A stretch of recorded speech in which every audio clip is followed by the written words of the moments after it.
अच्युतं केशवं कृष्णदामोदरं रामनारायणं जानकीवल्लभं। जय श्री लक्ष्मी नारायण जी। नमस्कार दोस्तों, आप सभी का आपके अपने यूट्यूब चैनल आसान राह में हार्दिक स्वागत है। दोस्तों, आज हम आपको सुनाएंगे फाल्गुन मास के शुक्ल पक्ष की एकादशी यानी कि आमल की एकादशी, रंग भरी एकादशी की व्रत कथा। इस साल 2022 में अमल की एकादशी का व्रत 14 मार्च दिन सोमवार को है और इस दिन जो लोग व्रत रखते हैं उनको व्रत कथा का पाठ अवश्य करना चाहिए या सुनना चाहिए। दोस्तों, कथा के बिना व्रत पूर्ण नहीं होता है, तो अगर आप व्रत नहीं भी हैं तो भी आप इस कथा को अवश्य सुने। इससे भगवान विष्णु की कृपा आपको मिलेगी, माता लक्ष्मी की कृपा मिलेगी। दोस्तों, अमल की एकादशी या फिर रंग भरी एकादशी या फिर आंवला एकादशी, तो इस दिन जगत के पालनहार भगवान श्री हरि विष्णु जी के साथ साथ आंवले के पेड़ की भी पूजा का महत्व है। तो इस दिन आंवले के वृक्ष की पूजा अवश्य करनी चाहिए और इस दिन आंवला का सेवन भी करना चाहिए। भगवान विष्णु ने आंवले के पेड़ की उत्पत्ति की थी और उसे दिव्य पेड़ बताया था। दोस्तों, आमल की एकादशी के दिन आमल की एकादशी व्रत की कथा अवश्य पढ़नी चाहिए या फिर सुननी चाहिए। इससे 3 लाभ प्राप्त होते हैं। इस व्रत से स्वर्ग की प्राप्ति होती है, जीवन मरण के चक्र से मुक्ति मिलती है और पाप एवं कष्ट मिट जाते हैं। दोस्तों, आमल की एकादशी को लेकर भी ये भी वर्णन है कि जो भी इस व्रत की कथा या महिमा को जान सुन भी लेता है उसके सभी काम सफल हो जाते हैं और उसे शुभ फलों की प्राप्ति होती है। तो आइए जानते हैं आमल की एकादशी की महिमा इस कथा के माध्यम से।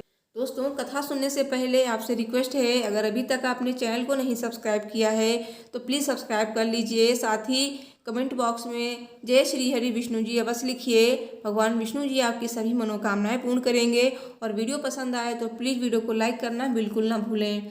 दोस्तों, एकादशी के महत्व को बताते हुए भगवान श्री कृष्ण जी ने गीता में कहा है कि मैं वृक्षों में पीपल एवं तिथियों में एकादशी हूँ। एकादशी की महिमा के विषय में शास्त्र कहते हैं कि विवेक के समान कोई बंधु नहीं है और एकादशी के समान कोई व्रत नहीं है।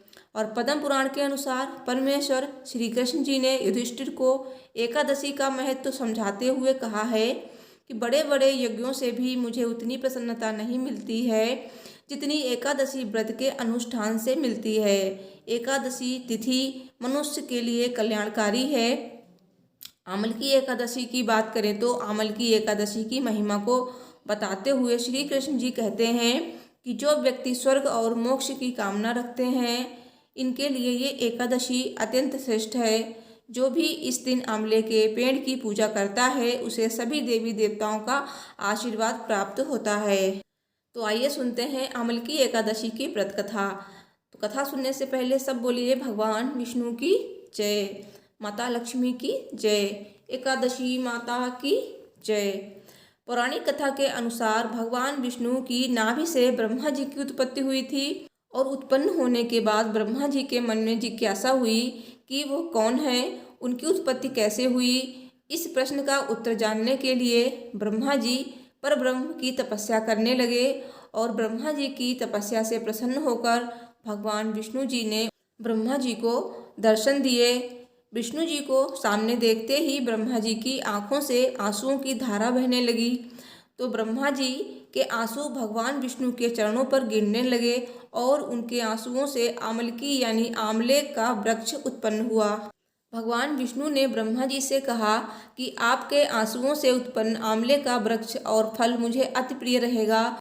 इसमें समस्त देवताओं का वास होगा। श्री हरि विष्णु जी ने कहा कि आज से जो भी फाल्गुन शुक्ल एकादशी को आंवले के पेड़ के नीचे बैठकर उनकी पूजा करेगा, विधि पूर्वक एकादशी व्रत रखेगा, उसे स्वर्ग की प्राप्ति होगी। जो भी आमल की एकादशी के दिन आंवले के वृक्ष की पूजा करेगा उसके सारे पाप समाप्त हो जाएंगे और व्यक्ति मोक्ष प्राप्ति का अधिकारी होगा। तभी से आमल की एकादशी के दिन आंवले के पेड़ की पूजा की जाती है और साथ ही इस दिन आंवला भगवान विष्णु को अर्पित किए जाते हैं।